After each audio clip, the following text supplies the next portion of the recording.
Hey guys, tonight we begin with something that sounds simple, but might quietly shape the way you see your entire life. It's not about quantum mechanics or black holes, not tonight.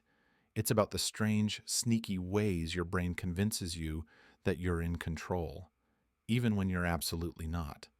So, before you sink into the sheets, take a second to like the video and subscribe, but only if you genuinely enjoy what we do here. And hey, let me know in the comments. Where are you tuning in from? What time is it where you are? It always fascinates me to see where these little midnight thoughts are reaching, whether it's a city apartment, a quiet countryside, or somewhere in between. Now, dim the lights, maybe turn on a fan for that soft background hum, and let's ease into tonight's quiet exploration, the illusion of control. All right, let's get cozy. You don't need to do anything special. Just breathe. Slowly. Maybe you're lying in bed, your head melting into the pillow, the world around you dim and quiet.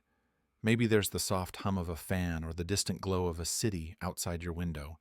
Wherever you are, this moment is just for you. And your brain, oh, it loves this kind of moment. It thrives on these little pockets of calm, even if it doesn't always admit it. You see, our brain is like an overworked theater director, constantly backstage, adjusting the lights, changing the script, whispering stage directions, all so that the story of your life feels coherent, in control, and perhaps most comforting of all, intentional. That word intentional is a cozy little blanket we wrap ourselves in. Because the alternative, that things are random, chaotic, or worse, meaningless, that's a drafty window in the middle of a snowstorm. So the brain does what it does best. It patches things up with meaning even when there isn't one. It smooths over the gaps, fills in the blanks, makes up a few lines of dialogue, and voila. You, my friend, are now the star of a story that makes perfect sense. But let's step back a moment. Have you ever pressed the close door button on an elevator and felt like it actually made the doors close faster? You probably have. I know I have. It's satisfying, right? Like you're gently nudging the world forward with your index finger. But here's the thing, those buttons, they usually don't work. Most of them are deactivated placebo devices for impatient hands. Yet we press them, and when the door closes soon after, we think, ha, I did that. That right there, that's the illusion of control. And it's not a glitch, it's a feature. Our brains are hardwired to spot patterns even when none exist. That tendency helped our ancestors survive.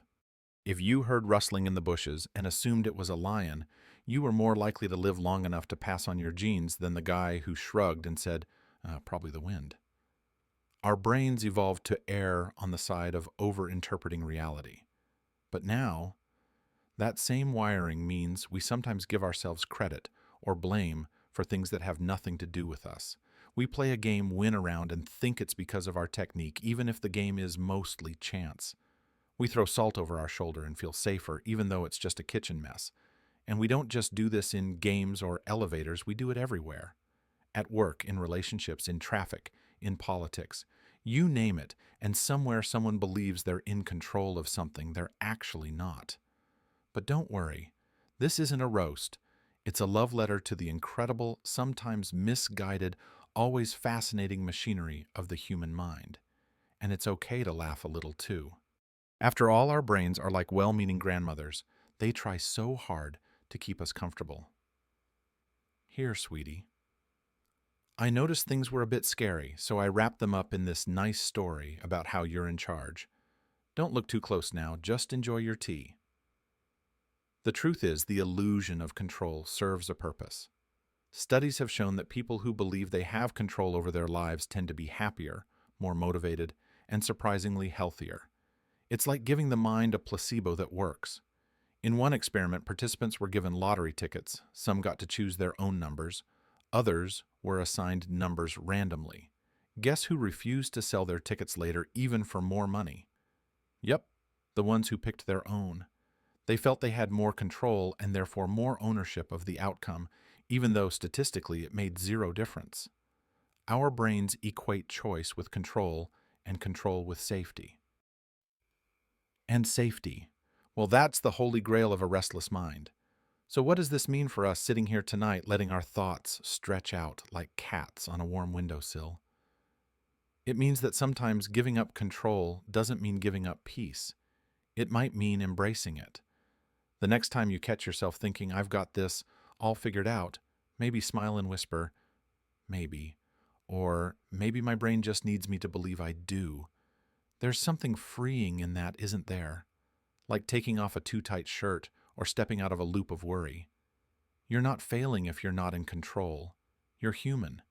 And being human means dancing with uncertainty, laughing when things fall apart, and realizing that even if your hands aren't on the wheel, you can still enjoy the ride. So let's keep going, slowly, gently. We've only just opened the first door in this curious hallway of the mind. The illusion of control is more than a quirk, it's a story our brain tells us again and again. But now you're listening differently. And that's the beginning of something very real. All right, you're still here. That's already a little victory, isn't it? The world keeps spinning. Your day is now behind you, and here we are floating quietly in this soft corner of curiosity. So let's settle a bit deeper. Maybe stretch your toes, let your breath find a slower rhythm. Tonight's thought might feel a little closer to home, like a secret you've always known, but never had the words for. You see, our brains, yours and mine, they really hate not knowing. Uncertainty to the brain is like walking barefoot through a pitch-black room filled with Lego bricks and forgotten furniture. Not fun, not safe. So the brain starts building scaffolding mental structures made of guesses, assumptions, beliefs. Anything to make the dark less scary. Control, or even the illusion of it, becomes a flashlight in that room. Maybe a dim one, maybe a little flickery, but enough to make you feel like you're not going to stub your toe on the next step. From the moment we're born, we crave patterns. Babies as young as a few months old will stare longer at things that make sense than at things that don't. It's like the mind is always scanning, filtering, asking, can I predict what's next? Because prediction equals preparation, and preparation in evolutionary terms equals survival. Imagine our ancestors walking through the forest. If they had no sense of control or pattern, they'd be overwhelmed. But if they knew when the sky darkens, a storm might come, or if I hear birds suddenly go silent, there may be danger. They had a mental map, one that helped them live another day. But here's where it gets interesting. Our modern lives, they're not exactly filled with saber-toothed tigers or sudden floods. But our brains still operate like they are. We still crave certainty. We still want to know the outcome before the first step. We still whisper to ourselves, if I just plan enough, I won't be surprised. And when the plan fails, when the unexpected slips through the cracks, the brain scrambles. It gets anxious, restless, even angry. Because it's not just that something went wrong, it's that something went unpredicted. And unpredictability is the brain's least favorite flavor of ice cream. So we build narratives. We say things like, everything happens for a reason, or this must be a lesson. Not necessarily because they're always true, but because they give structure to the fog. We reach for stories, for meaning, for something to hold on to when the water's too deep to touch the bottom. And sometimes we manufacture control where there isn't any. Think of how we react to turbulence on an airplane. You grip the armrest, clench your jaw, maybe hold your breath, as if somehow by tensing every muscle you're contributing to the pilot's success.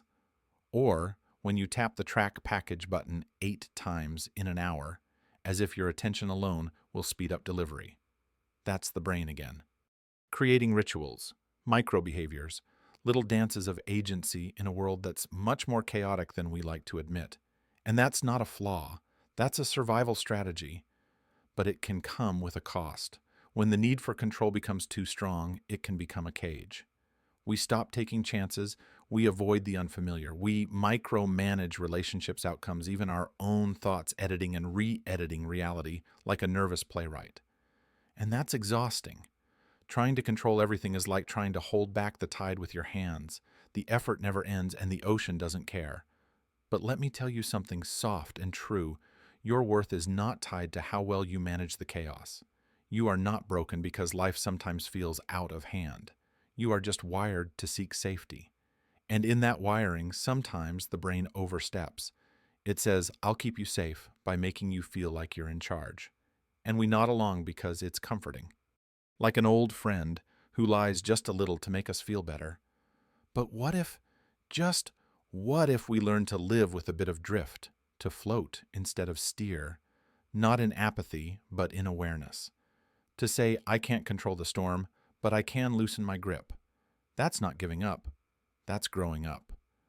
The beauty of uncertainty is that it contains surprise. And yes, some surprises are unwelcome, but others are the laughter you didn't expect, the friend you almost didn't meet, the sunset you caught by accident. Life in all its unpredictability still finds ways to be breathtaking, and your brain, lovely as it is, might take a while to accept that. It'll still try to tidy things up, to make timelines, to write endings before stories begin. That's okay. You can thank it for trying. You can pat it gently on the metaphorical head and say, thanks, but I think I'll walk into the unknown just a little tonight. Because sometimes letting go of control is what lets wonder sneak in. So as you lie there now, maybe half awake, maybe drifting, consider this the next time something doesn't go as planned. Instead of asking, why is this happening to me? You could whisper, I wonder what this might become. That shift, that tiny, gentle pivot. It's not about surrendering control entirely. It's about realizing you never really had it. And somehow that realization can feel like freedom. Not the loud, wild freedom of leaping off cliffs, but the quiet kind, like stepping barefoot onto grass you didn't know was waiting. So breathe easy, friend. The universe doesn't need you to drive it. Your brain might tell you otherwise, but you're allowed to rest, even when things don't make sense. Especially then, the world will still turn, your heartbeat will still whisper its rhythm, and the story will go on with or without your map. So maybe now you're lying there a little more at ease, a little more aware of how much effort your brain puts into keeping things neat, even if it has to make things up along the way.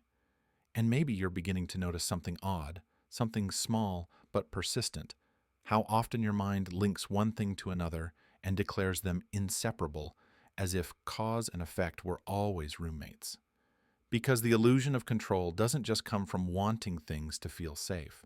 It comes from a much sneakier place too, from the brain's quiet addiction to patterns.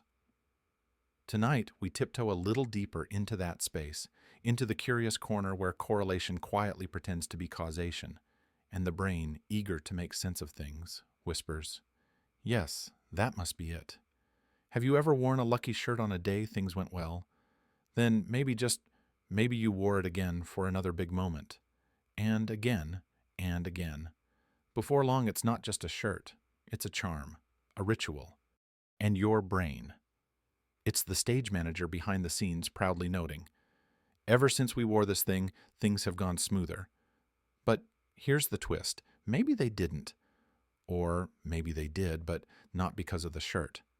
Your brain, lovely creature that it is, confuses coincidence for consequence all the time. And it does so because it wants to understand the world.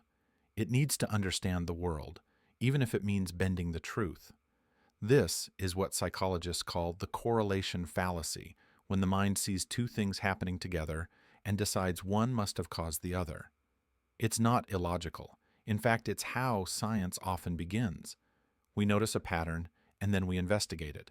But the problem starts when we stop at the noticing, when we see the pattern and immediately build a narrative. Like, it rained because I forgot my umbrella, or I always get a cold after I visit my aunt, or ever since I started drinking this oddly named mushroom tea, I've been making better decisions.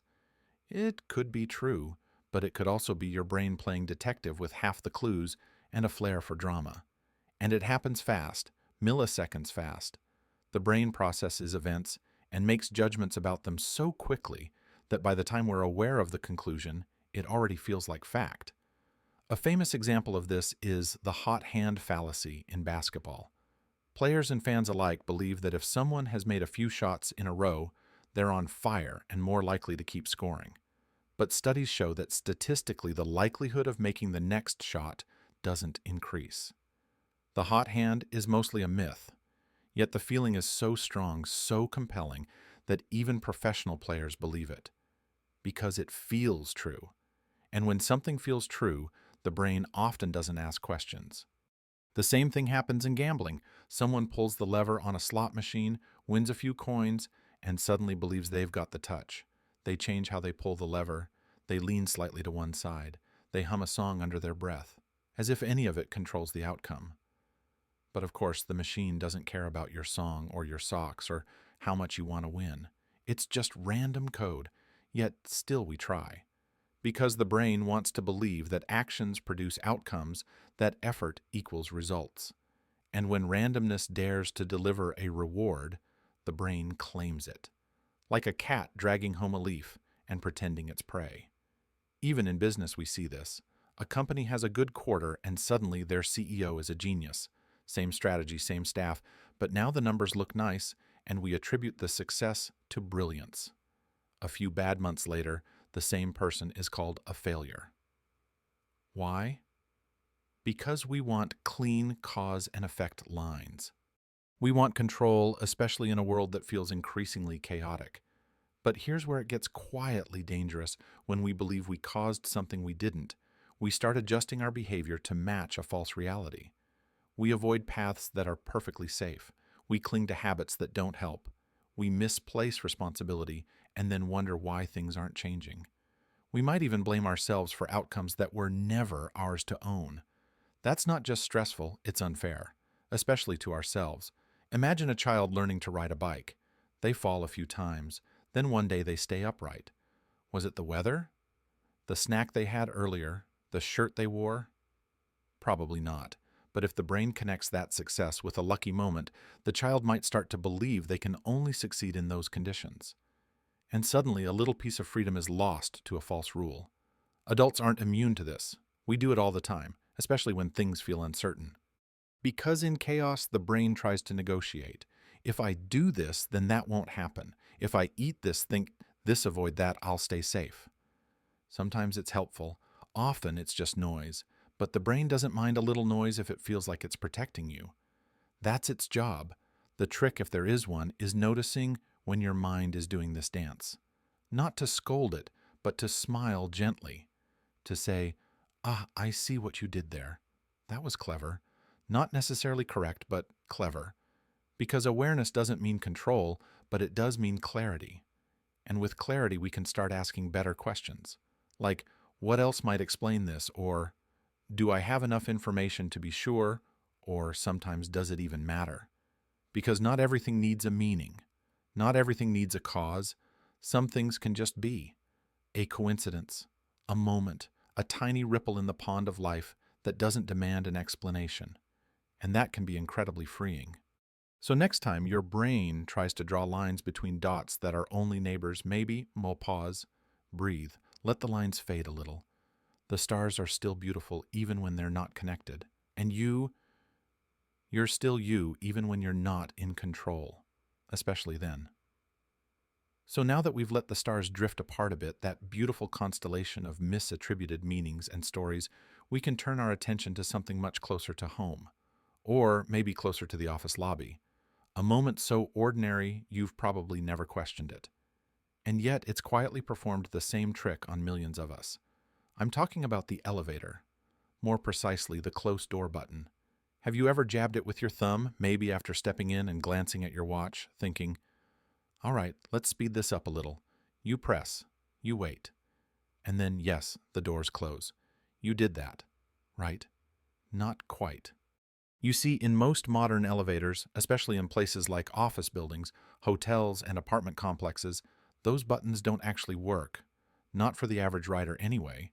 They're either deactivated or wired only for emergency personnel and maintenance staff. And yet, we press them, repeatedly, with a strange sense of purpose, sometimes even with urgency, because in that brief moment your brain believes you're participating in the system, that your action is tied to the outcome. It doesn't even need confirmation, it just needs timing. Press button. Doors close. Boom, cause and effect. You're the master of vertical transport. But the The doors were going to close anyway. The timing just happened to align with your little press. And yet, even knowing this, even after people hear this fun fact, they still press the button. Why? Because the brain prefers the illusion of control over the acknowledgement of randomness. It's like giving a toddler a toy steering wheel in the back seat. They turn it, smile, giggle, and for a while they really believe they're steering the car. That's not deception. That's comfort. And your brain, even with all its evolutionary upgrades, still loves the same feeling. Psychologists call these placebo buttons devices that have no actual function but still provide a psychological benefit. Crosswalk buttons are another great example. In many cities, especially during set traffic cycles, pressing the button doesn't change the light any faster, but people still press them. Some even press them multiple times as if force or frequency will boost their effectiveness. It's a tiny ritual, a momentary spell we cast over the world. See, I did something. Now the world will respond. It gives structure to uncertainty. It makes waiting feel active. And most of all, it reminds the brain that we're not helpless, even if technically we are. But here's the fascinating part. It works psychologically, at least. People report feeling less anxious, more patient, even calmer simply because they were allowed to perform the gesture. The ritual soothes the restlessness that comes with waiting, especially when we're used to immediate feedback. The world has trained us to expect responsiveness. Buttons, light up apps, refresh food, gets delivered in 15 minutes or less. So when things move on their own schedule, like elevators, traffic, or life itself, we get itchy. We reach for the button not to change the outcome, but to feel involved in it. That's not foolish. That's deeply human. It reveals something tender about how we interact with our environments. We're not just navigating the world, we're constantly trying to negotiate with it, even if the contract is imaginary. And this doesn't stop with elevators or crosswalks. The same mechanism shows up in superstitions, routines, even leadership decisions. A CEO might implement a new policy right before the company sees a rise in profits. Was it the policy? Maybe, maybe not. But if the timing feels right, they'll believe it was their doing. And that belief will shape future decisions, just like your belief in the elevator button shapes the next press. So what do we do with this knowledge? Should we stop pressing placebo buttons altogether? Should we mock our own need for control? Not at all. In fact, sometimes pressing the button is less about the outcome and more about the message it sends to ourselves. A quiet signal. I'm still part of this moment. I'm still participating. And in moments of powerlessness, that gesture, however symbolic, can be an anchor. It can say, I may not change this, but I'm not invisible here. That matters. But awareness helps too. Because once you know a button isn't connected to anything you get to choose, you can press it as a kind act of ritual, or you can smile and let the door close on its own. And that choice, that gentle, informed choice, is a kind of real control, the kind that comes from curiosity, not illusion. So next time you're in an elevator and your finger hovers over that button, maybe pause, maybe whisper to yourself, I see you, illusion, and then decide press or not press. But this time it'll be a decision, not a reflex. And that, in a small way, is the beginning of reclaiming the story. Not by forcing the world to bend, but by watching your mind try to bend it and smiling anyway. Because knowing when you're not in control might be the most powerful kind of control there is. So maybe now you're thinking about all the little rituals your brain performs in a day, those elevator button presses, the way you hover near crosswalks, the quiet hope that maybe, just maybe, something will respond. But what if I told you there's a place where this illusion isn't just tolerated, it's engineered? A world built entirely on the fantasy that your actions matter deeply, that your choices have power, that you are in no uncertain terms in control. Welcome to video games. In this strange but familiar universe, your brain finally gets what it craves, most feedback loops. Predictable patterns, consequences that actually make sense. You press a button and something explodes. You make a choice and the world shifts.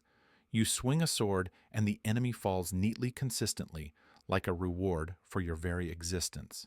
And in that moment, you are not just playing. You are shaping reality. Or so it seems. This right here is control fantasy at its finest. Game designers know it. In fact, they rely on it. Every element in a well-made game is designed to reinforce a single, thrilling message. What you do here matters. And that message, oh, your brain eats it up like warm cookies at 2 a.m. Because in real life, the relationship between effort and outcome is, well, let's say complicated. You can work hard and still fail. You can do everything right and still feel like the universe is shrugging at you.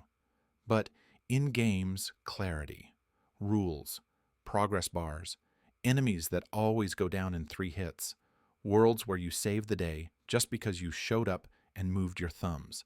And I'm not saying that's a bad thing. Not at all. Games can be healing, empowering, even therapeutic. But they also reveal something profound about how our minds operate. We are drawn to systems that reward us for our belief in influence. And when a game gives us just enough feedback to make our actions feel meaningful, we're hooked not just to the game but to the sense of agency it provides. Take something as simple as a quick time event. You know those moments where a game flashes a button on the screen and tells you press X. Now you do, and the story continues. You feel like you made something happen. But did you? Maybe, maybe not. Sometimes the story would have progressed anyway. The illusion was enough. Or take a more elaborate example, open-world games. You walk, you climb, you talk to villagers, you gather side quests. It feels like freedom, like you're carving your path through a living world. But behind the curtain, scripts, timers, invisible boundaries. The game's just really good at pretending it's responding to you. And your brain, it nods. Yes, it says I am the architect here. And here's the kicker. The more invisible the boundaries, the more convincing the control. That's why sandbox games, Minecraft, Skyrim, Zelda feel so magical. They whisper, go ahead, do anything. And even though there are limits, the illusion is spacious. Your brain stretches out inside it like a cat in a sunbeam. Of course, not all games are subtle. Some are built entirely on chance, like slot machines disguised as mobile apps. And yet even there, you'll find little tricks to make you feel in charge. Tap here to spin. Choose which box to open. The randomness is real, but it's wrapped in choice, dipped in agency, sprinkled with just enough control to keep you coming back. And let's not forget the skill trees, the upgrade menus, the points you assign. These are visual representations of you shaping something, directing progress. And every tiny decision reinforces that core belief, I did this, I made this happen. But here's where it loops back into our real lives. Sometimes we mistake this structured, satisfying control for how the world should be. We get frustrated when life doesn't respond to our inputs the same way. We forget that reality has no progress, bar, no guaranteed reward for effort, no neat little box that pops up and says, congratulations, you leveled up at being a decent human today. And so we keep playing, not just because the game is fun, but because the game is clear. The rules make sense. The outcomes align with our intentions. The world bends however slightly when we push against it. That's powerful. That's addictive. But it's also a kind of mirror, because games in their design don't just entertain. They reflect what our brains crave, structure feedback, and most of all, a world that notices us. That's the soft heart of the illusion of control. Not dominance, not ego, just the quiet wish that something out there is listening when we act. And if we're honest, maybe we all want that. In games, in work, in love, to press a button and feel the world respond. So the next time you're wandering through pixelated forests or battling digital dragons, maybe pause. Maybe ask yourself, is it the story I love, or the feeling that the story knows I'm here? Because that distinction, that's the thread. That's where illusion and desire wrap around each other, warm and unspoken. Games won't give you real control over life. But they give you something almost as powerful, the rehearsal, the practice, the memory of what it feels like when the world reacts to you. And sometimes that's all the mind needs to feel a little steadier, a little braver, a little more ready to walk into the chaos with eyes open and say, I may not control this. but I'm still playing. So maybe now you're starting to notice it. The little ways your brain leans toward stories where you're the one steering, even if the wheel's not quite connected. Games give you that hit of control, that echo of, you did this. But outside of those digital playgrounds in the softer, blurrier spaces of daily life, there's another trick the mind plays. One that's harder to spot because it doesn't come from action. It comes from memory. And memory, dear wobbly, wonderful memory, isn't a filing cabinet. It's more like a scrapbook made by someone who only writes down the parts they liked. Or worse, a highlight reel where the bloopers get tossed and the victories play on loop. That's especially true when it comes to control. Because the brain doesn't just want to feel in charge, it wants to remember feeling in charge. So it filters, edits, smooths the edges, it keeps the times you were right, and quietly buries the times you were wrong. Think of a coin toss. Simple. Binary, heads or tails. 50-50. But how many times have you flipped a coin, guessed correctly, and thought, ha, I knew it. Not I got lucky. Not that was random, but I called it. And how many times did you guess wrong and instantly move on, not even logging the moment? That's what psychologists call selective recall, when we naturally remember the moments that support our beliefs and quietly ignore the rest. It's not dishonest, it's adaptive. Because the brain doesn't just want to survive, it wants to feel competent. And feeling competent often means remembering the times you were right, even if rightness came from luck. Over time, this becomes a kind of self-reinforcing loop. You remember being in control more than you actually were. And because you remember it, you believe it. And because you believe it, you act like it's true. And suddenly your entire sense of influence, your confidence, your decision-making, your gut instinct is built on a foundation that's been well selectively edited. This is why gamblers often remember their wins in vivid detail. The lucky machine, the time of day, the shirt they wore. But ask them about the losses. The blanks are louder.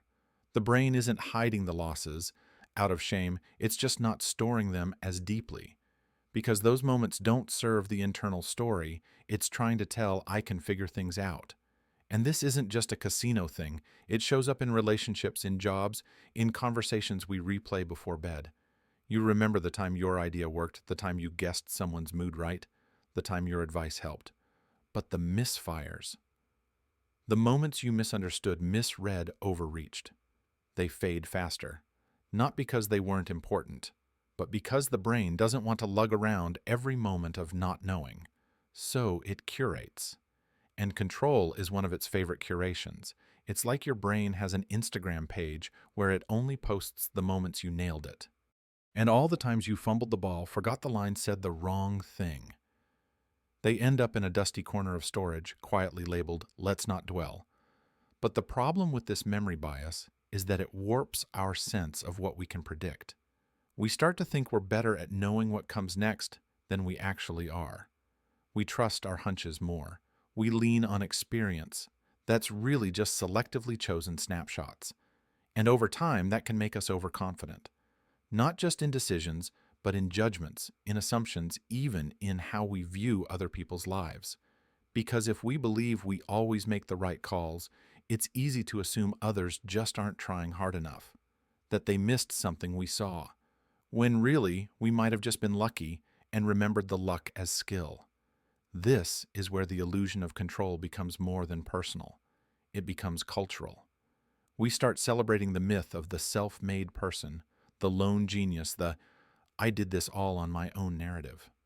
We ignore the randomness, the timing, the help, the pure chance that shaped the story, because it feels better to remember control than to remember chaos. But what if we softened that? What if we allowed space for randomness in our memories, for uncertainty in our successes? What if we looked back, not just with pride, but with curiosity? How much of that moment was really me? And how much was just the wind at my back that doesn't diminish you, that grounds you, that humbles you, and it opens a door to deeper compassion, not just for yourself, but for everyone else stumbling through the dark with their own selectively edited scrapbook. So tonight, if your brain starts replaying the day, its highlights, its regrets, maybe pause, Maybe ask, what am I forgetting? Not in a punitive way, but in a gentle one, like a friend asking, hey, what parts of this story haven't you told yourself yet? And in that space, something magical can happen. Not more control, but more clarity. The kind that says, I remember enough to know I've been wrong before, and that's okay. Because sometimes the most honest kind of memory is the one that admits it's incomplete. And sometimes the greatest freedom is not in believing you were always in charge, but in knowing that you weren't, and still got through it anyway.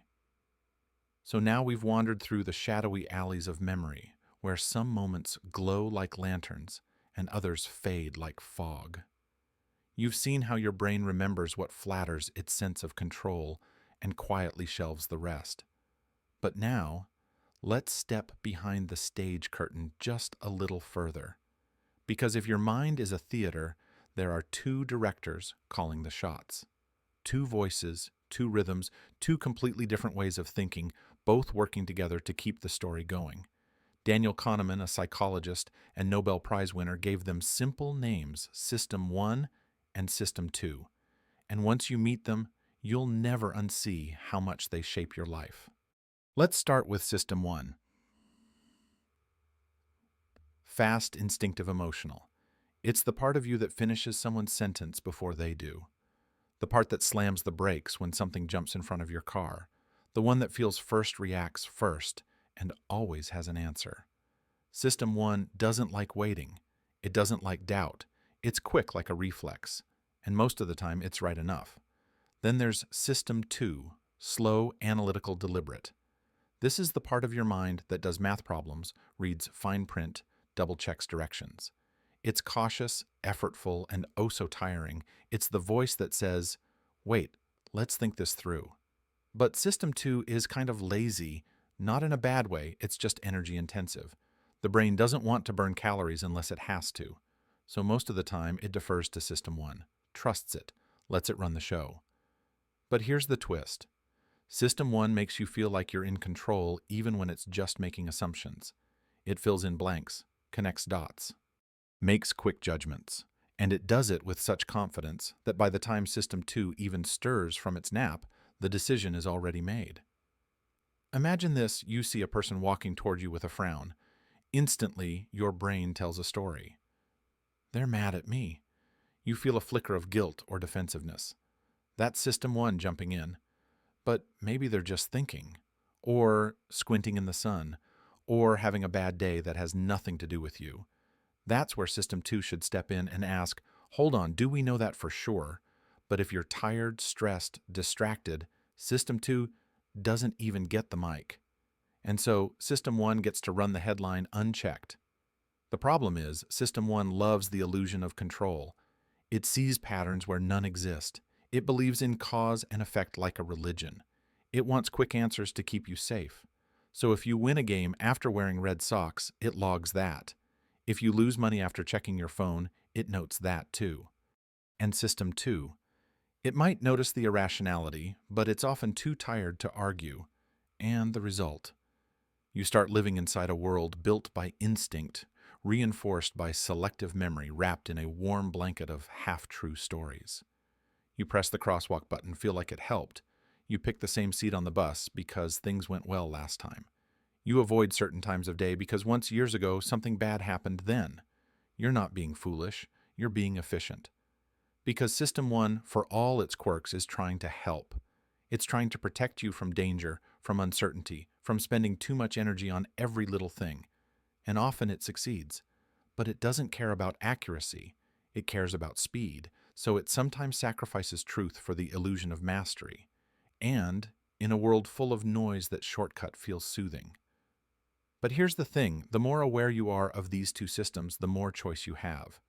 You don't have to silence System 1, you can't. But you can invite System 2 in like a quiet guest at the table. Not to interrupt, just to ask, is that really what happened? Could something else explain this? Is this feeling based on fact or on a guess? You'd be amazed at how often that small pause can shift everything. It's like turning on a light in a familiar room and realizing the shadows were just laundry piled on a chair. The fear wasn't real. the assumption wasn't true. You were never as in control as you thought, and that's okay, because now you're aware. You're watching your own thoughts with a bit more softness, a bit more space. And that space, that's where freedom lives. Not in the control itself, but in the moment you realize you don't need it to be okay. So tonight, if your mind starts rushing to conclusions about your day, about someone's tone, about the meaning of a silence, maybe take a breath. Maybe smile at System 1 and whisper, "Thanks for your input." And then turn gently to System 2 and ask, "Would you like to take a look?" That's not weakness. That's wisdom. Because knowing which system is speaking might be the most powerful kind of control there is. So now we've met the two systems, one fast, one slow, one intuitive, one reflective, and maybe you're starting to hear them more clearly in your own life. That voice that says, "I knew it before you even have time to think." The part of you that jumps to conclusions, and the part that quietly questions them. But let's take those two systems and place them into one of the most emotionally charged arenas of modern life money, or, more precisely, the markets. Stocks, crypto, trading apps that make investing look like a video game.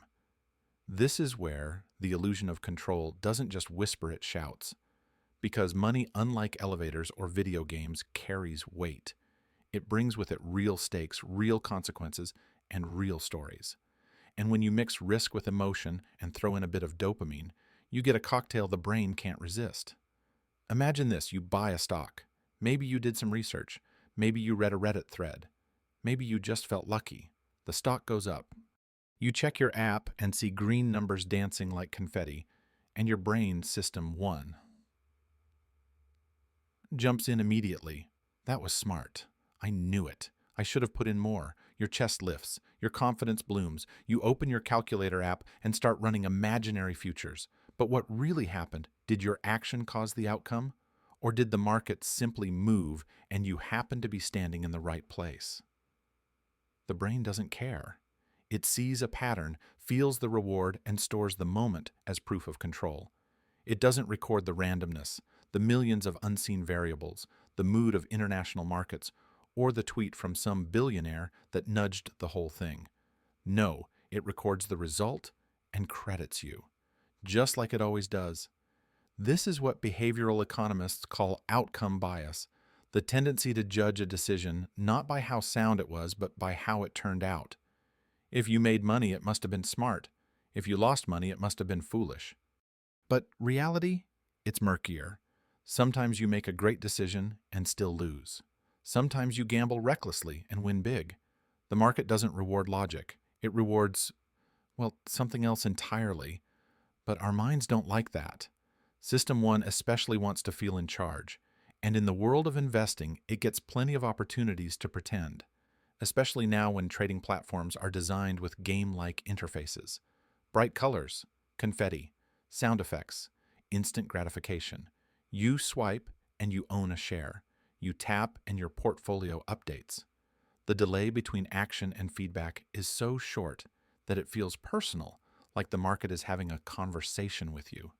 And that feedback loop. It trains the brain fast.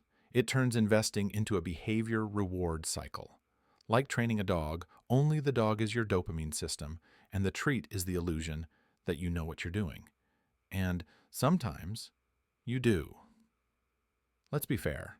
Sometimes your analysis is solid. Your timing is good. Your instinct is right. But even then, the outcome is never entirely yours. The control is never complete. And yet we chase it. We refresh the app. We check the charts. We whisper, "Just a little more." We start thinking we can feel the market, like a fisherman reading the water or a storm chaser sniffing the wind. But the truth, the market doesn't care. It doesn't know your name. It doesn't reward your effort or punish your laziness. It just moves. And we react. But because our brains are wired for patterns, we see ourselves in those movements.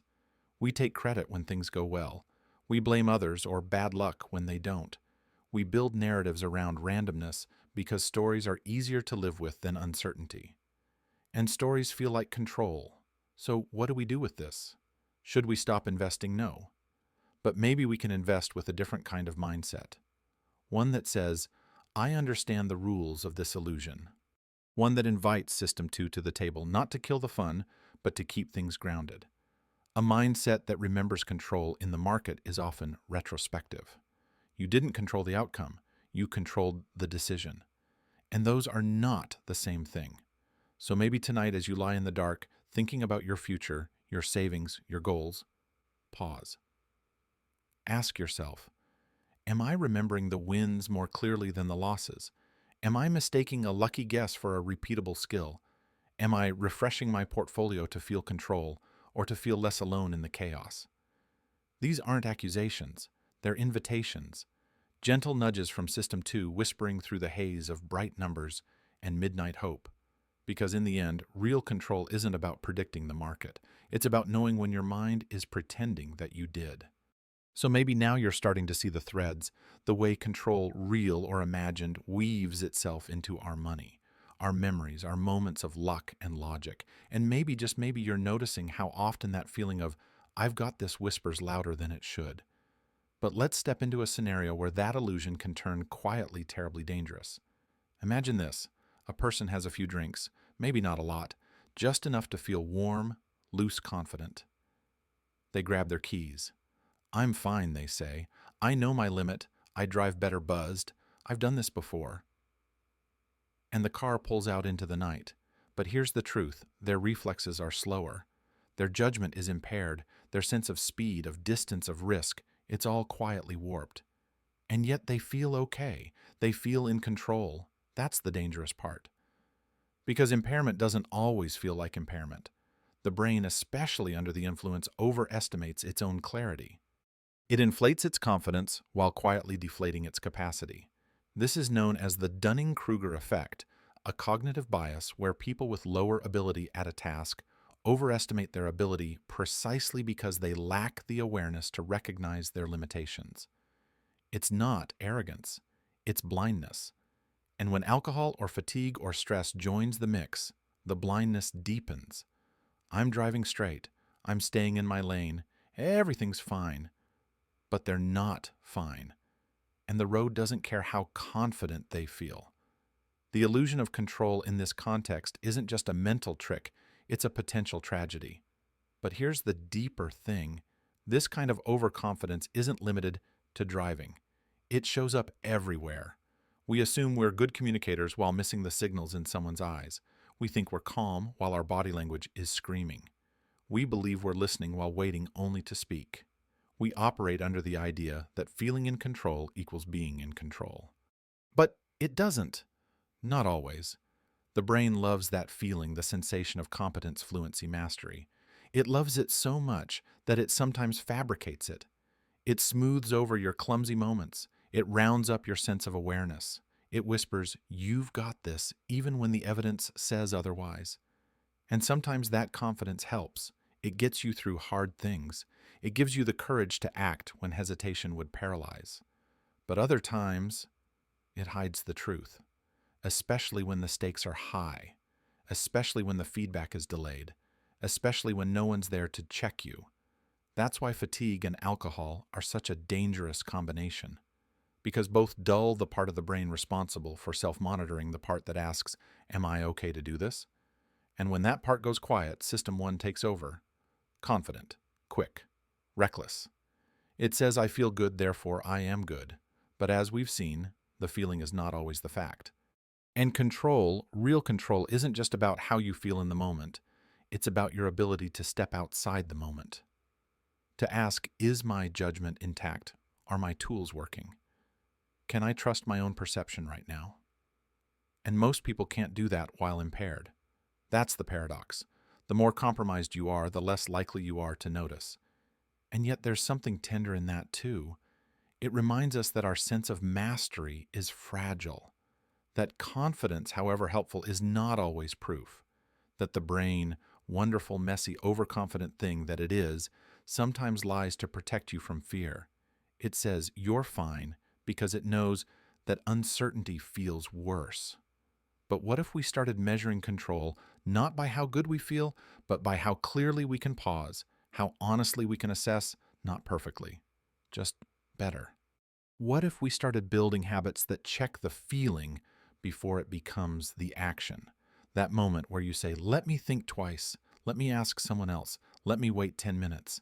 That's not weakness, that's strength. That's system two. Knocking softly even when you're tired, even when your ego wants to drive. So tonight as you rest, maybe think about the moments in your life where you felt in control and weren't. Not to blame yourself, but to forgive yourself. Because every human being has walked that road. And maybe think too about the moments you paused those tiny quiet victories of awareness. The time you handed someone else the keys, the time you waited, the time you admitted, I'm not okay right now. That's real power. That's real control. And it doesn't always feel good in the moment, but it can save you and others. So if you ever feel the illusion rising, if your mind says, I've got this, while your gut says, wait, maybe choose to listen to the pause. Maybe that's where true control begins, not in pressing forward, but in knowing when to stop. So maybe now, after all these reflections on memory, on money, on mistaken confidence, you're lying there in the quiet with a softer gaze toward your own mind. Maybe you're starting to notice how often it wants to protect you, even if it means bending the truth.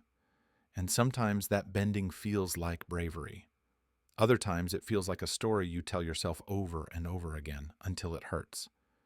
But there's one illusion that runs deeper than most. One that doesn't show up in charts or coin flips or casino lights. It shows up in whispers, in arguments, in long sighs over dinner. It's the belief that we can change someone else if we just try hard enough. Maybe you've been there. Maybe you loved someone who couldn't meet you halfway. Maybe you told yourself they just need more time, or if I show them how much I care, they'll understand. Maybe you gave more than you had. Maybe you bent until you didn't recognize yourself. And maybe quietly and visibly, you believed that love could function like a lever, that if you pushed with enough sincerity, the other person would move, that if you stayed endured, forgave, explained just right, something in them would shift. But here's the truth. The brain doesn't want to admit people don't change because we want them to. They change when and only when they're ready. And readiness is not something we can manufacture for them, but the brain. Oh, it hates that truth, especially System 1, because it loves patterns. And if it sees even the slightest sign of progress, a good conversation, a moment of warmth, it stores that as proof of influence.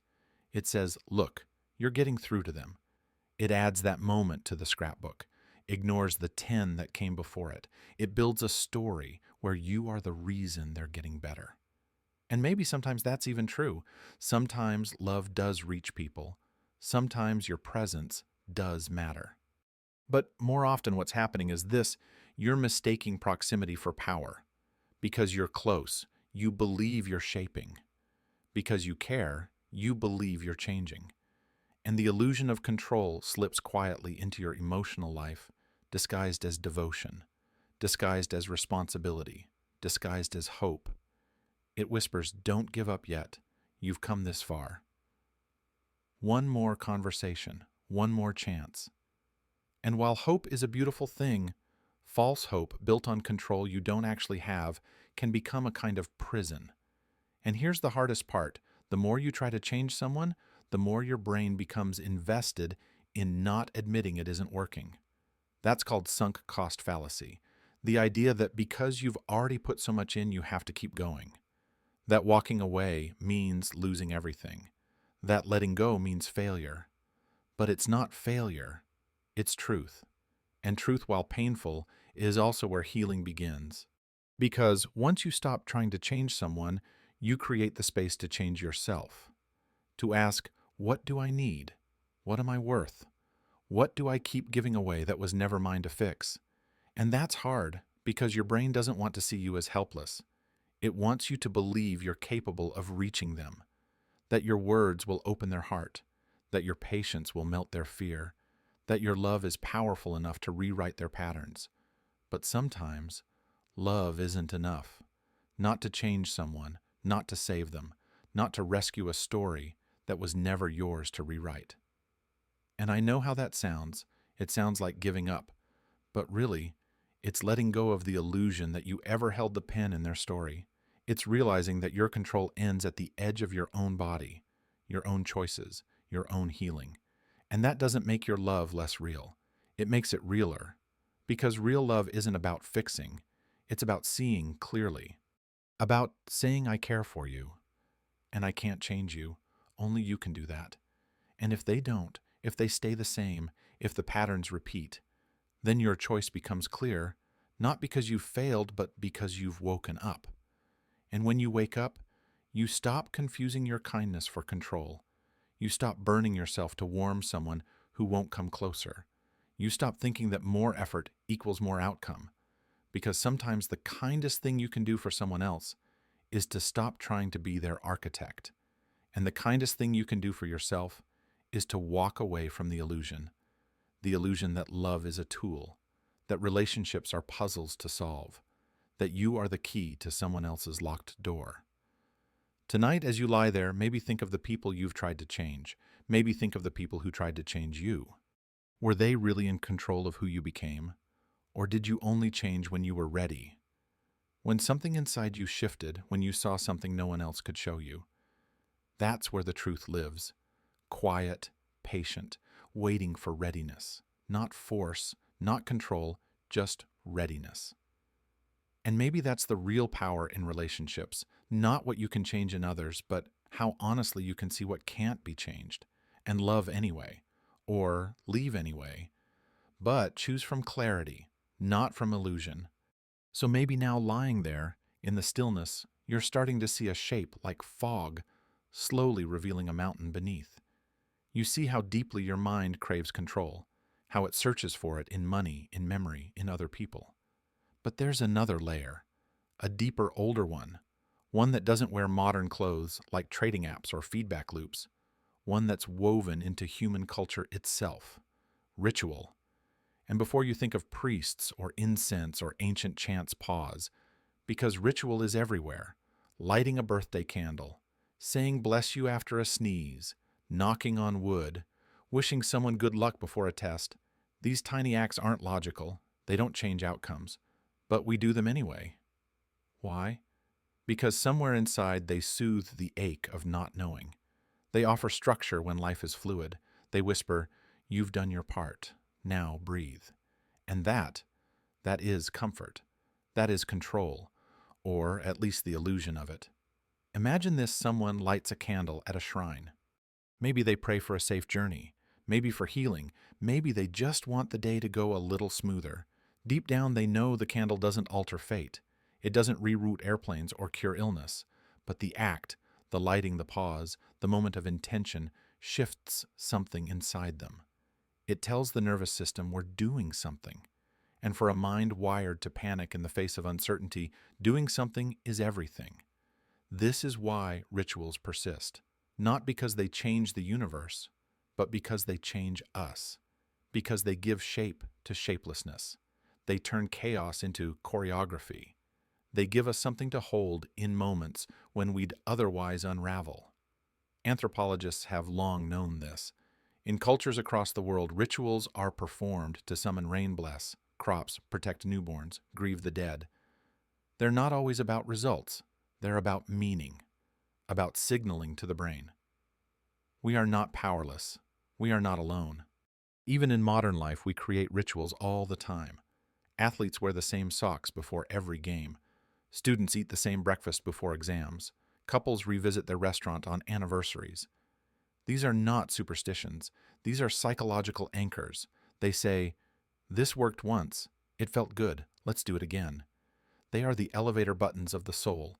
And yes, sometimes they're silly, but sometimes they're sacred, because the power of a ritual isn't in whether it works. It's in whether it holds, whether it gives you a place to put your fear, your hope, your longing, and the illusion of control.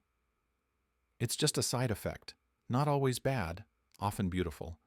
It lets you walk into an operating room with a charm in your pocket. It lets you bury someone you loved and feel somehow that they heard you say goodbye. It lets you kiss your child's forehead before school and believe for a moment that they are safe because you did. And maybe they're not, and maybe you know that. But your brain doesn't want to live in a world where nothing you do matters, so it makes room for gestures, for symbols, for quiet, invisible bargains between your heart and the unknown. And that's okay. That's deeply, deeply human. The danger only comes when rituals replace responsibility. When someone says, I lit a candle so I don't need to go to the doctor, or I prayed for success so I don't have to prepare. That's when illusion becomes avoidance. That's when comfort becomes cost. But most of the time, rituals don't block action. They bookend it. They soften the edges of effort. They remind you that even if you're not in control, you can still care. And that caring, lighting a candle, tying a bracelet, repeating a quiet phrase, can anchor you in a moment where everything else feels adrift. Tonight, maybe think of your own rituals, the ones you repeat without even noticing, the way you tuck the blanket just right, the music you play while brushing your teeth, the little things you do before sleep, not because they change the world, but because they change your place in it. That's not superstition. That's story. That's meaning. That's your brain wrapping uncertainty in silk and saying, here, this is yours now. And sometimes that's enough. Not control, but calm. Not certainty, but comfort. And in the quiet of night, with the lights low and your breathing slow, maybe that's all you really need. So the candle's been lit. The words have been spoken. The ritual is complete. And yet, something lingers. Not in the air, but in the mind. A quiet afterglow. A sense that what you just did meant something. Even if you can't explain how. Even if nothing visibly changed. And that feeling, that sense of coherence, of narrative, of something fitting into something else. That's where the brain truly shines. Because more than it craves control, and more than it fears chaos, your brain longs for story. Stories are how it makes sense of everything. The world, other people, the past, the future, even you. And the thing is, they don't have to be true. They just have to feel true. Imagine this two events happen. You wake up with a strange feeling. Later that day, you get bad news. Your brain doesn't see coincidence. It sees foreshadowing. It says, see, I knew something was off. It retrofits the story, adjusts the timeline, edits the narrative to fit a familiar arc, tension, confirmation, resolution. Not because it's accurate, but because it's comforting, because randomness is unsettling. But stories are warm. They have beginnings and middles and ends. They have meaning, and meaning feels safe, even if it's borrowed, even if it's made up, even if it's stitched together from scraps. This is why people look for signs, for messages, for patterns in dreams, in coincidences in numbers on license plates. It's not foolishness, it's storytelling. It's the mind doing what it's always done, turning the uncertain into the understandable, giving shape to fog. It's the same reason we love movies, books, even gossip, because narratives are how we locate ourselves in time, in society, in the vastness of it all. And sometimes those stories are helpful. They help us find strength in struggle. They help us learn, grow, reflect. But other times, they trick us. They tell us we're cursed, that we're always the victim, that things like this always happen to me. They repeat old lines until they sound like truth, until they limit us, until they become cages, because the mind doesn't always distinguish between the story you're telling and the life you're living. And if your story says, I'm always unlucky, your brain will scan for proof. If your story says, people can't be trusted, your brain will highlight every betrayal, every lie, while skipping the kindnesses, the exceptions, the nuance. This is called confirmation bias, the tendency to notice what fits the story and ignore what doesn't. And it's not malicious, it's efficient, it saves energy, it keeps your internal world neat, even if the outside world is anything but. But here's the beautiful twist: you can rewrite the story, not erase the past, not deny pain, but shift the narrative lens, tilt it slightly, zoom out. Ask, what else could this mean? Or, what am I not seeing? That's where System 2, the slower, more thoughtful part of your mind, can gently step in, not to cancel the story, but to add a chapter. To say, yes, that happened, but it's not the whole book. Because the truth is, no story is ever final. The endings are always provisional, the plot always unfolding, and the narrator, you can evolve.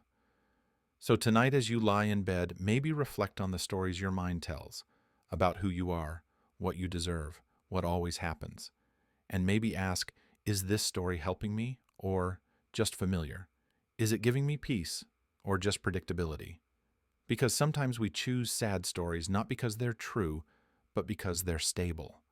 We know how they go, we know what to expect, but comfort and truth don't always hold hands.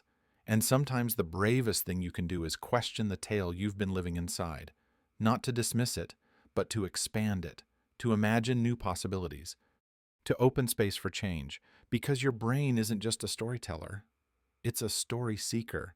And if you feed it wonder, nuance, contradiction, it won't reject you. It'll listen, it'll adjust, it'll grow, and so will you. So if tonight you're holding on to a story that hurts gently, ask it why it's still here. Maybe it's trying to protect you. Maybe it once made sense. But now, maybe it's time to let it soften, to fade, to be rewritten not by force, but by kindness. And maybe, just maybe, you'll wake tomorrow with a new sentence in mind, one that doesn't close the chapter but opens a door. Because you, dear listener, are not a fixed character. You are an evolving story, one breath at a time. So we've wandered through the stories, those beautiful tangled tapestries our minds spin out of meaning. And maybe now, lying there in the soft hush of midnight, you've realized how much your brain loves single threads. Beginning, middle, end, cause and effect, one path at a time. But here's where it gets interesting. Because even as your brain craves stories with clear plots, it also whispers, you can do more. You've got this. Why not juggle everything at once? That whisper, my friend, is the song of multitasking. And for many of us, it feels like a superpower, like proof that we're efficient, evolved, capable of doing life at double speed. You're replying to emails while on a Zoom call, listening to a podcast while washing dishes, texting while walking, scrolling through headlines while brushing your teeth. It feels productive. Like you're stacking the hours, folding more moments into each moment. But what if I told you you're not really multitasking, not in the way you think, neuroscientists have a different word for it, task switching. That's right. Your brain isn't doing two things at once, it's flipping rapidly between them, like a light flickering back and forth, like a browser with too many tabs open and one slow Wi-Fi signal. And every time it switches, it pays a toll, a moment of reorientation, a tiny lag, a little burst of effort. Multiply that by every switch and the costs add up. Your attention fractures, your memory dulls, your stress rises, and the worst part, you don't notice. Because System 1, the fast, instinctive, confident part of your mind, feels like it's doing just fine. We're handling it, it says. We're built for this. But System 2, the slower, more deliberate part, is quietly waving a flag. Hey, it says we missed something. That email wasn't clear. That message was misread. That task took longer than it should have. But we ignore the flag because the illusion of control in multitasking is intoxicating. It makes us feel bigger than we are, faster, smarter. And in a world that rewards busyness, the feeling of control often matters more than the fact of it. But here's the soft truth. Your brain wasn't designed to multitask. It was designed to focus, to walk one thought at a time down the hallway, to notice detail, to listen fully, to rest between efforts. Think about it. When was the last time you truly heard someone, every word, every pause, every inflection, without checking your phone? When was the last time you tasted your meal without also watching a screen or thinking about your to-do list? Multitasking isn't just inefficient. It dulls the experience of being alive. Because when your brain is constantly flipping between channels, it misses the music. It hears only static, and over time that static becomes your default. You stop feeling present. You start feeling scattered. You wonder why you're tired after doing nothing. And it's because your attention, your most precious currency, has been taxed into silence. But don't worry, there's no judgment here. We've all done it. We're still doing it. Even now, maybe you're listening to this while scrolling or folding laundry or half drifting into sleep. That's okay. This isn't about guilt. It's about noticing, about gently catching the moment your brain says, let's do 3 things at once, and replying, maybe, let's do just one, but fully. Because when you do one thing fully, you give it the gift of depth. You hear the layers in a song. You notice the tension in a sentence. You feel the weight of your own breath. And slowly the noise dims. Slowly you return to the room. Not just physically, but mentally, spiritually. And there's peace in that. A kind of peace multitasking can never give. Because multitasking is a myth built on the illusion of control that if we just keep everything spinning, we'll be okay. But real control isn't spinning. It's stillness. It's presence. It's choosing what to pay attention to and letting that choice be enough. So tonight, maybe notice your habits, not with shame, but with curiosity. How often do you reach for the next thing before finishing the first? How often do you fill silence with sound or space with screens? And what might it feel like to let just one thing be enough? One voice, one task, one breath. That's not inefficiency. That's clarity. That's trust. That's your brain finally resting its flickering spotlight on one scene. And realizing that maybe, just maybe that scene is more than enough to hold you. So maybe now, after all these threads about multitasking and attention, you're lying there, quietly, perhaps noticing how peaceful it feels to do just one thing at a time. I want to listen, to drift, to rest.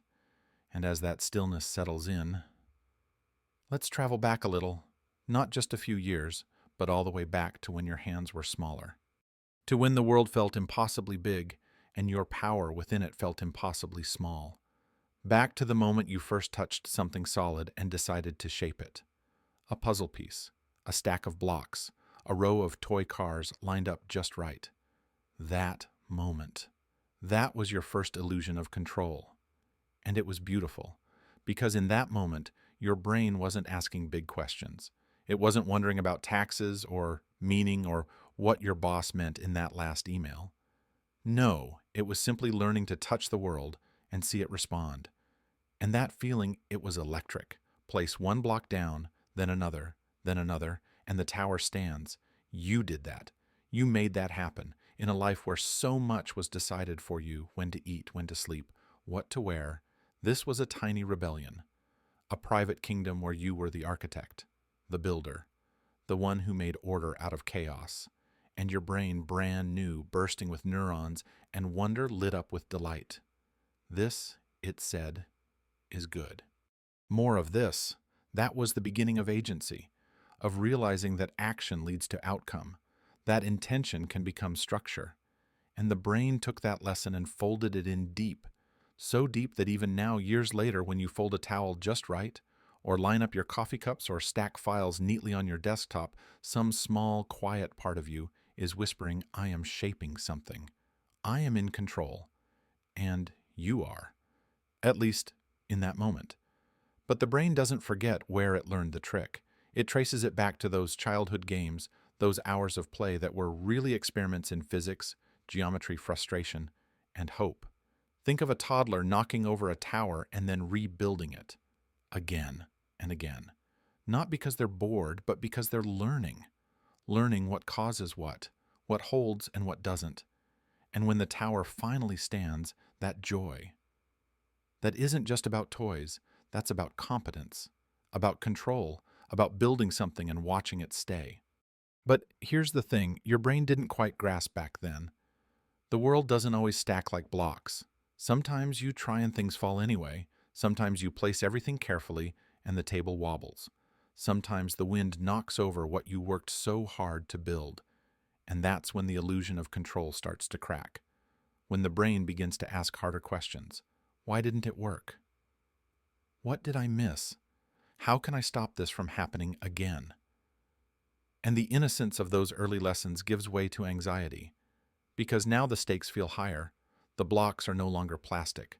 They're relationships, jobs, decisions, reputations, and failure feels heavier. So what does the brain do? It goes back to what it knows. It tries to stack things again. Schedules, habits, rituals, lists, plans. It finds new toys with new labels, productivity apps, time-tracking color-coded calendars.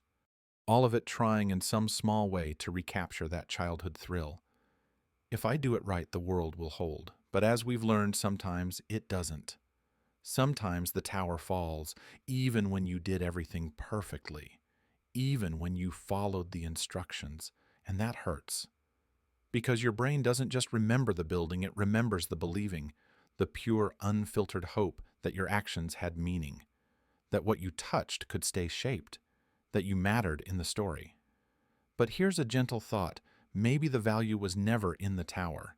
Maybe it was always in the act of building, in the attention, the care, the presence. Maybe the point was never to control the outcome, but to practice showing up for it.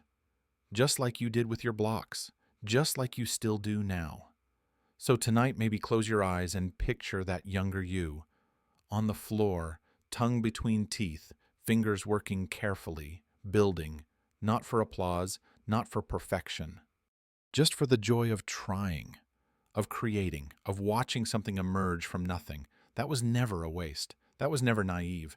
That was the foundation of curiosity, of courage, of creativity. And even now that part of you is still there, still building, still hoping, still learning how to hold the world, even as it shifts. So the blocks have fallen, maybe not with a crash, but with a quiet, almost reluctant tilt. You tried, you measured, you built something with care, and yet down it goes. The relationship ends, the project fails, the message is misread, the timing slips away. And in that moment, that breathless beat between action and consequence, your brain does something fast, so fast you barely notice. It tries to make sense. It looks for cause, for reason, for someone or something to blame. Because if it can find a reason, it can build a story. And if it can build a story, then it doesn't have to sit in the dark with meaninglessness. But here's where it gets tricky. The brain doesn't just want to understand failure. It wants to defend you from it. Not the facts of it, but the feelings it brings. Shame, inadequacy, vulnerability. That deep, quiet ache of, maybe I'm not enough. And because that ache is so hard to hold, the brain does what it's always done. It protects. And its first line of defense is often this blame. Blame someone else. They misunderstood me. They weren't ready. They always do this. Or blame the situation. It wasn't the right time. The market shifted. The world is against me. Or sometimes blame yourself. I should have known better. I'm not cut out for this. Why do I always mess things up? It flips between these, quickly trying to find the most believable version. The version that makes the fall feel less painful, less personal, less permanent. And in a way, that's kind. That's your brain trying to keep you from breaking. But there's a cost, because when blame becomes reflex, growth becomes optional. You don't pause to learn. You don't ask what role you truly played. You don't soften enough to be curious. You just defend. And sometimes that defense becomes a pattern. You avoid risk. You play small. You explain things away before they even begin. Or worse, you internalize the failure so deeply that it becomes identity. I failed becomes I'm a failure. And your brain once again steps in to protect you from pain by accepting it as fact. Better to believe I'm broken, it thinks, than to hope again and be hurt. But that's not truth. That's trauma. That's fear. Masquerading as wisdom. So how do we gently interrupt this loop? How do we sit with failure without letting it swallow us or push us into blame? Maybe the first step is permission. Permission to feel disappointed without needing to rewrite the past. Permission to say, this hurts, before saying, this means something about me. Because pain doesn't always need an explanation. Sometimes it just needs a witness. And maybe if you can sit in that space quietly, kindly, you'll start to see that failure isn't a verdict. It's just a moment, one brick on the path, one breath in a bigger story. And in that moment, you can ask softer questions. Not whose fault is this, but what can I learn from this? Not why do I always mess up, but what pattern is trying to repeat. Not, oh, how do I fix this, but what part of me is hurting right now? Because blame is loud, but reflection is quiet. Blame feels strong, but awareness is strong without needing armor. And awareness is where real control begins, not over the world, but over your inner weather, your inner response. So tonight, if something in your life feels like it didn't go to plan, maybe breathe into that. Not to fix it, not to spin it, but just to hold it the way you'd hold a friend who's crying. Gently, without needing them to explain, without needing them to stop. That's how you hold your own failure, not as proof that you're unworthy, but as evidence that you tried, that you showed up, that you built something even if it didn't last. And maybe tomorrow, you'll build again. Not because you're sure it'll stand, but because now you know falling isn't the end. It's part of the rhythm, part of the learning, part of the story. And you, dear listener, are not the failure. You are the one who kept building anyway. So now you've tasted the softness of falling. Not the crash, not the panic, but the quieter kind. The kind where something you built didn't hold, and your brain had to decide what story to tell next. Blame, shame. Or maybe reflection. But what if I told you this need for control, this grasping at patterns, this ache for meaning, it's not just something you and I wrestle with alone at night.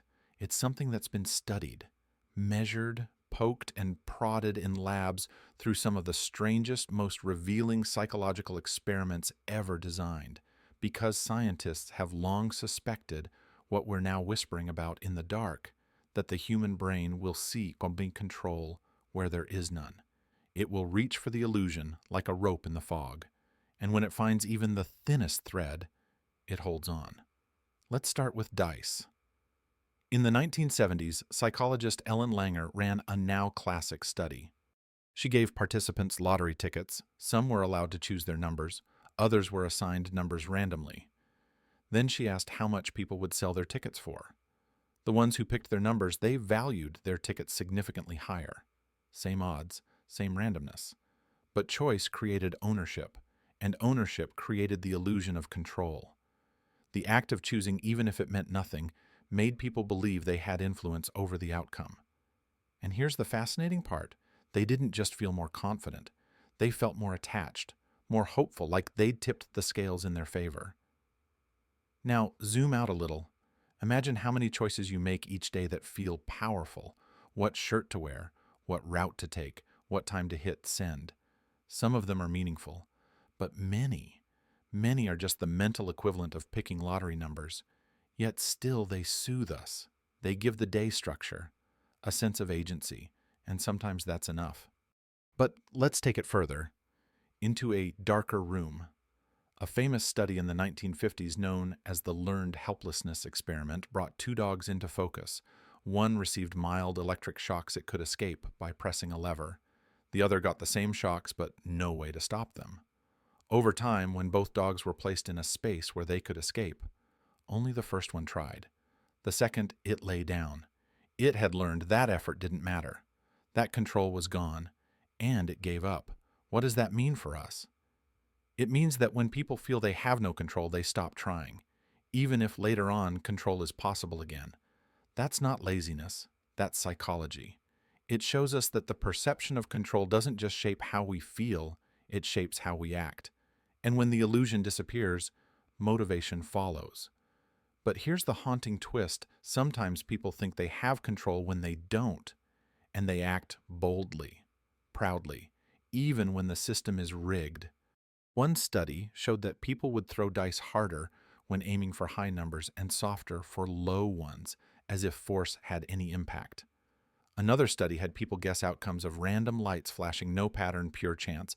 But after just a few correct guesses, participants began developing theories. It always goes left, right, left. If I pause before choosing, it works better. In other words, the mind creates order where there is none. Not because we're foolish, but because we're wired to prefer story over void. The most chilling example, the Stanford prison experiment in 1971. A group of students were randomly assigned roles, guards, and prisoners. There were no real crimes, no real authority, just a simulation. But within days, the guards began acting with real dominance, the prisoners with real submission. Why? Because context created belief, and belief created behavior. The illusion of control and power became lived truth, even though everyone knew on paper it was pretend. The brain doesn't always need the world to be real, it just needs the signals to be convincing. And when those signals align, when the setup matches what we expect, we feel control. Even in randomness, even in simulations, even in powerlessness. And that's haunting. But it's also deeply human. Because behind all these experiments, behind the dice, the lights, the mock prisons, is a single question pulsing through every mind. Do I matter? That's what the illusion of control tries to answer. Not with certainty, but with story, with small rituals, with learned actions, with I chose this number, I pressed that button, I followed the pattern. Because when we feel we matter, we feel safer, more rooted, less at the mercy of the storm. So tonight, maybe think not just about what you control, but what you've been told you control. What systems have convinced you that effort equals outcome? What rules you follow that might not exist? What stories you cling to not because they're true, but because the alternative is too empty to hold? That's not weakness. That's the mind doing what it must to carry you through the dark. And maybe now, knowing the trick, you'll see it with softer eyes. Not as deception, but as design. Because sometimes the illusion of control isn't there to fool you. It's there to hold you until you're strong enough to stand in the truth. So maybe now, after walking through psychology's stranger corridors, experiments with dice dogs and prisons, you're lying there, gently unraveling what you once thought you knew. And perhaps you're starting to ask, if control isn't always real, why does it feel so good? Why does pushing the fake elevator button bring relief? Why does choosing your own lottery number feel powerful? Why does making sense of chaos even wrongly soothe something deep in your bones? The answer, my friend, isn't just in the mind, it's in the body, specifically in your brain's quiet, invisible chemistry lab. Because when you believe you're in control, even falsely, your brain doesn't sit back and analyze probability. It opens a drawer, mixes a cocktail, and pours it straight into your bloodstream. A shot of dopamine here, a sprinkle of serotonin there. A recipe it's been refining for thousands of years. And the result? You feel better, calmer, stronger, safer. Let's start with dopamine, the brain's anticipation molecule. It's not really about pleasure, it's about prediction, about potential. When your brain senses that your action might lead to a desired outcome, boom, dopamine fires.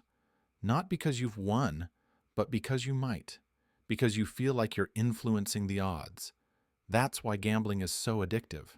Not because people are winning, they're usually not, but because every action feels like it could matter. Every spin, every tap, every click is a signal. You're doing something. You're making something happen. And the brain in response says, here's some dopamine to keep you chasing that, maybe. Even rats in studies will press levers endlessly if the reward is unpredictable because uncertainty paired with agency is dopamine dynamite. Then there's serotonin, the steadier molecule. More about mood, stability, social standing.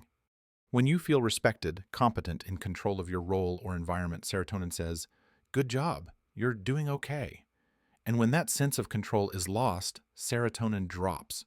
That's why feelings of helplessness often come with foggy sadness. Why depression so often walks hand in hand with powerlessness. Because serotonin doesn't just regulate mood, it reflects your sense of place. And when you feel in control, whether or not you are, serotonin rises to reinforce it. Yes, it says, this is good. Keep doing that. So think about that. Your brain chemically rewards you for believing you're in control, even if it's an illusion, even if it's built on faulty logic. The moment you feel like you're influencing something, that your choice matters, your voice counts. Your button press did something, the brain gives you a small reward. And not just emotionally, biochemically. And that changes everything. Because it means the illusion of control isn't just psychological, it's embodied. It changes your blood flow, your energy, your sleep, your motivation. And when you lose control or even just believe you've lost it, your whole system adjusts. Your cortisol rises, your stress levels spike, your immune function can even dip. Why? Because your body, just like your mind, doesn't like randomness. It wants the illusion, the structure of being able to predict and respond. This is why rituals calm us, why choice makes us feel powerful, why feeling in charge of even small things. The clothes we wear, the order we follow, the music we choose, can lift a bad day. It's not the thing, it's the chemistry the thing unlocks. And that's not weakness, that's wisdom. That's your body evolved through millennia of unpredictability, learning to anchor itself in anything it can hold, even if it's small, even if it's symbolic, even if logically it doesn't matter. Because feeling like you matter, even in a fabricated way, triggers a very real response. So tonight, maybe think of all the things you do that give you that feeling of light control. Making your bed, lighting a candle, arranging your desktop just right, checking a box on a list. None of those things may shift the world, but they shift you. They create the chemistry of calm, of clarity, of competence. And sometimes that's enough. Sometimes that's all we're really reaching for. Not total control, just enough to settle the nervous system, enough to tell the body we're safe here. So, no, you may not be controlling the whole game. But when your brain believes you're playing well, it rewards you. And those rewards ripple out into your mood, your focus, even your health.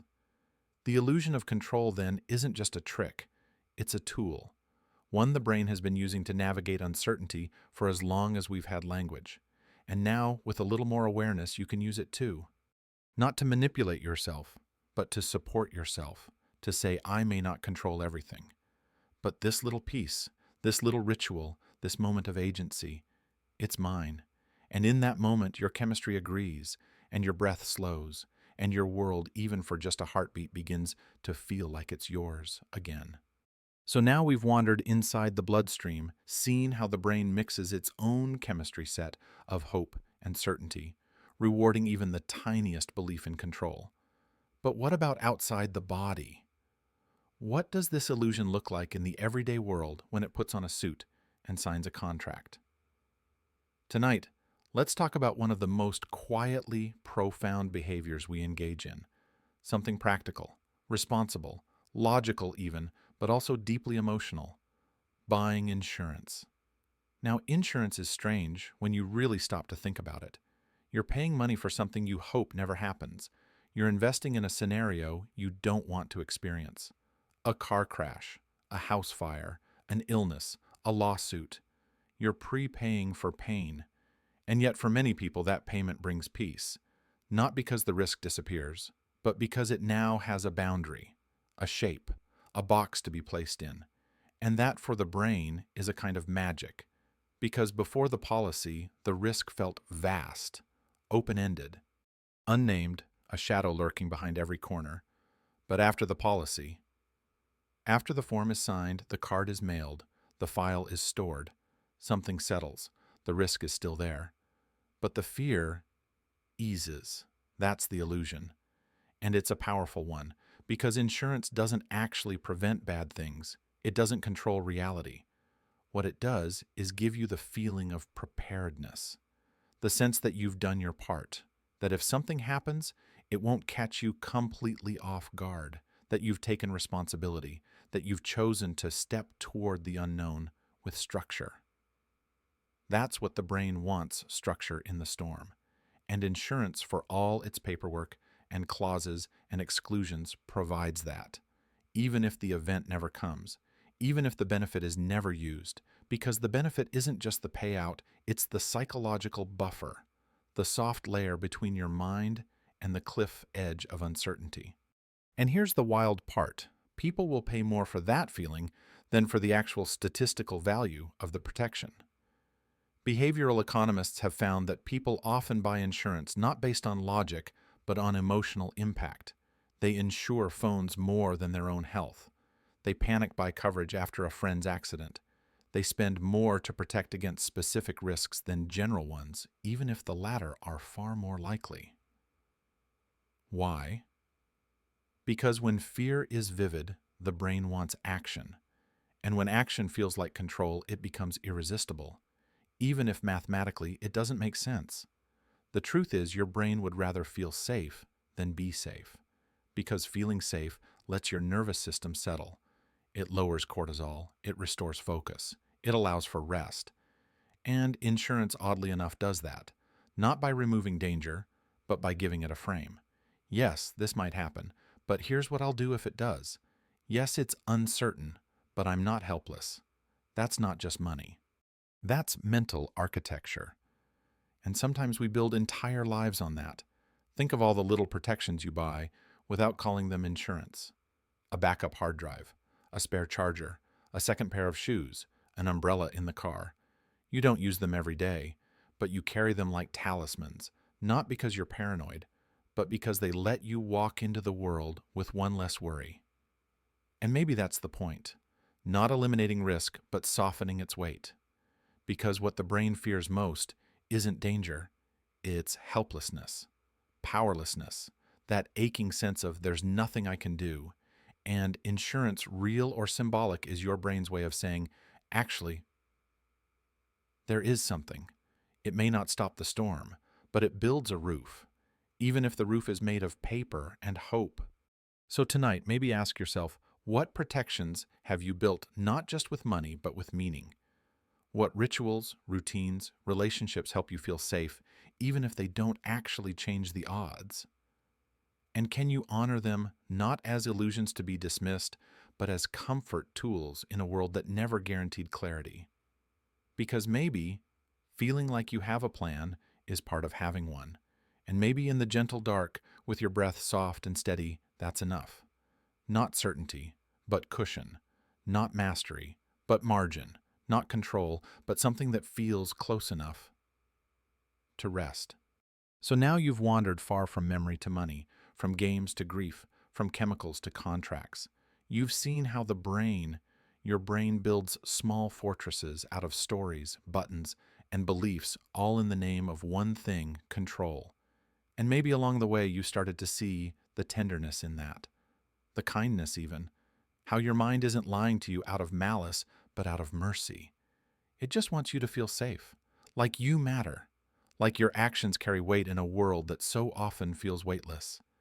But there comes a moment, usually not loud, when that scaffolding starts to wobble, when you press the button and nothing happens, when the person doesn't change, when the pattern breaks, when you plan so carefully and life rewrites the script. And in that moment, there are two options. You can grip tighter, or you can exhale.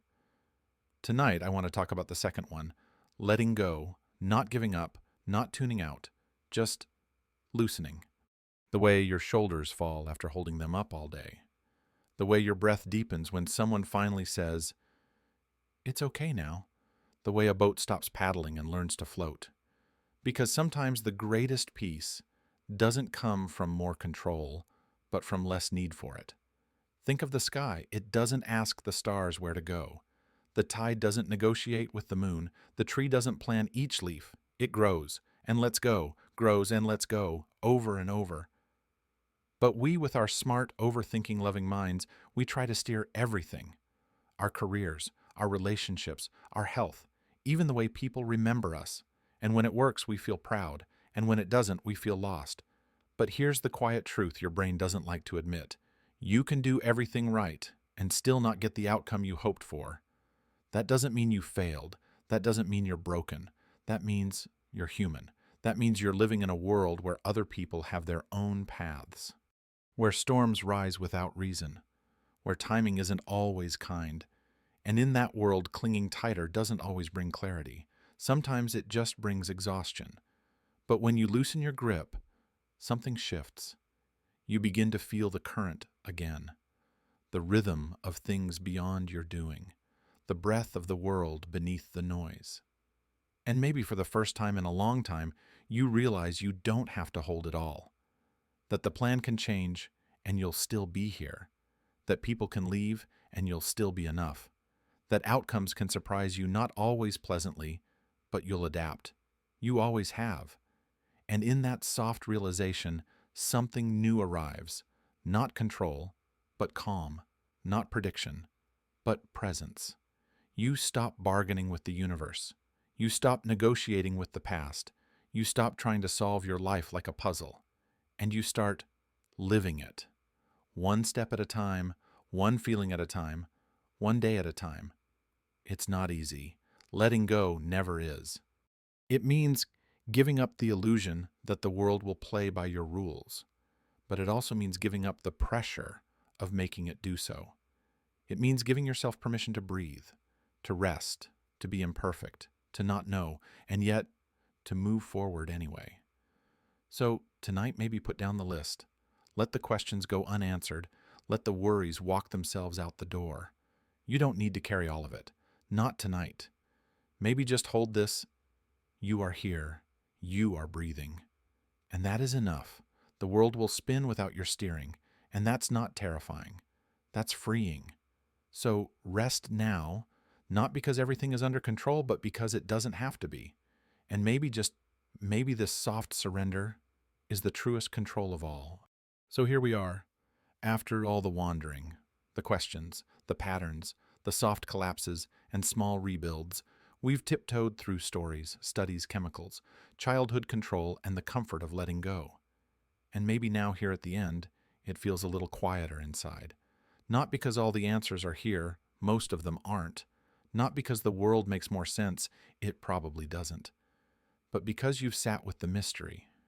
And that in itself is rare and beautiful, because in a world that rushes, spins, sells certainty, by the bundle you chose instead to pause, to listen, to lean gently into uncertainty. And that's not nothing. That's a kind of courage most people won't name. So, thank you for staying not just with me, but with yourself, through the soft unravelings, the whispered questions, the moments you might have thought, maybe I don't have to hold it all after all, because no, maybe you don't. Maybe the brain doesn't need another answer. Maybe it just needs a hand to hold in the dark, a rhythm to follow, a voice that doesn't demand, but simply sits. And I hope tonight that voice was mine, that wherever you are on a couch in a bed halfway to sleep, you feel less alone in the not knowing. That the illusion of control doesn't feel like failure, but like an old friend who meant well but can now rest. That you can rest, that you can trust, not in the outcome, but in your own capacity to meet it, to greet whatever comes, even when it comes uninvited, because you've done that before. You'll do it again, quietly, bravely, beautifully. So now maybe take a deep breath. Let the weight fall from your shoulders. Let your body sink. Let your thoughts soften into static. Let your grip loosen around what was never yours to hold. And as you drift, maybe remember you are not in control of everything, but you are deeply, peacefully, gloriously alive inside it all. And that perhaps is enough. Thank you for being here. I'll see you in the quiet next time.